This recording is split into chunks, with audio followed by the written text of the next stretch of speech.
Азыр сандардын орусча аталыштарын, айтылыштарын үйрөнүп алалы.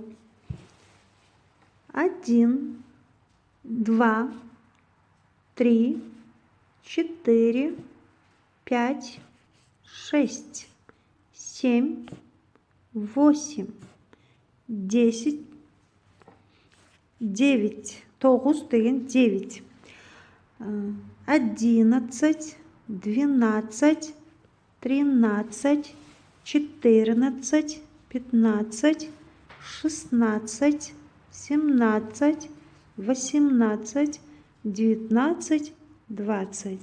Эми көңүл буруңуз. 1ден 10го чейинки сандарды айтып өттүк.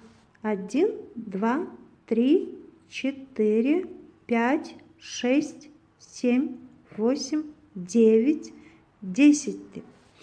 Эми 11 деген сан 12, 13, 14, 15, 16, 17 деп ошо 20га чейинки сандар кандай жасалат экенине көңүл буруңуздар. 11, 11, 1 деген санга нацать деген сөздү мүчөнү кошуу менен жасалат. Ошондой эле 12 деген сандагы 12, 13 деген 13, ошондой эле 14, 14, 2 сөздү кошуп жасалат экен. 14, 15, 5 деген сөздөн, 15 деген сөздөн кошулуп жасалат экен. 16, 16, 17, 18, окулганда 18, ударение акыркы, 18 деп акыркы мунга түшөт экен. 9, 11, 19, 20. 20 деген сан кичине башкачараак. 12 эмес, цать деген мүчө кошулуп 20 деп жазалат экен. Бул жерден эске тутуп алчу нерсе 11. 11 деген сөздө 2 н тамгасы жазылып атат. Эмне үчүн?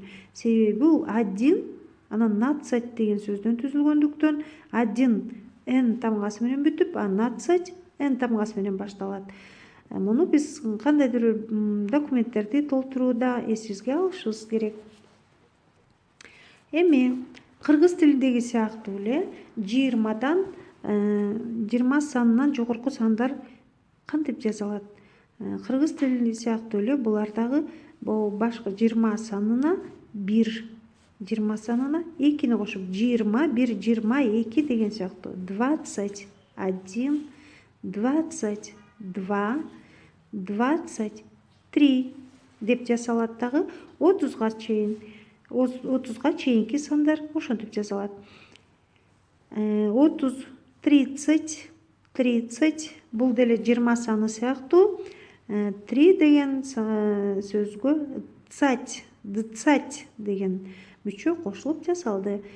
31ди жанагындай жол менен эле 31, 32, 33, 34 жана башка 40га чейинки сандарды ушинтип жасайбыз.